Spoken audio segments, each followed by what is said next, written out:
Hello and welcome to Andrew Yang Policies, where I read Andrew Yang's policies directly from his website.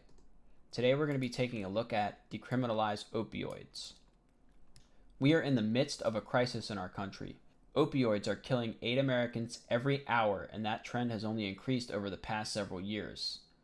While those who brought this plague on our citizens must face serious consequences, we need to make sure that those who are afflicted by the illness of addiction are treated and not criminalized. The individuals behind pharmaceutical companies who promoted these drugs as non-addictive while knowing better are the ones who belong in jail, not those who fell prey for addiction. We need to decriminalize the possession and use of small amounts of opioids. Other countries such as Portugal have done so and have seen treatment go up and drug deaths and addiction go down. When caught with a small quantity of any opioid, our justice system should err on the side of providing treatment. Problems to be solved. The opioid epidemic is widespread, growing, and taking the lives of 8 Americans each hour. Those addicted to opioids are suffering from a disease, not from a criminal mind.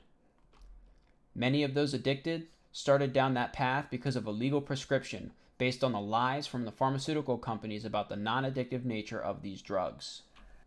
Opioid addiction is rampant in our country. In 2016, more than 11 million Americans misused prescription opioids, and 2.1 million had an addiction to heroin, fentanyl, and other opioids. This is a public health crisis, and the top priority has to be getting Americans well. Many Americans are not seeking treatment because they are afraid of life-destroying criminal penalties. We need to remove the stigma of an addiction that literally millions of Americans are struggling with. The war on drugs has not worked. We need to give more American families and communities a real chance to get well, and we need to evolve from a punitive approach that does not serve the public. If you are caught with a small amount of drugs, we should refer you straight to treatment, not a prison cell. Goals. Provide treatment instead of punishment for those found with small quantities of opioids. Bring the number of deaths due to opioids down.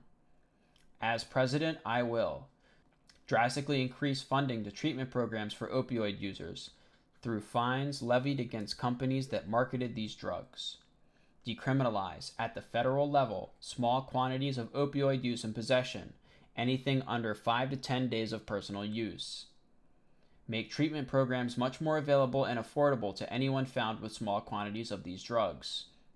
Provide grants for their own treatment programs to states that decriminalize small quantities of opioid use and possession.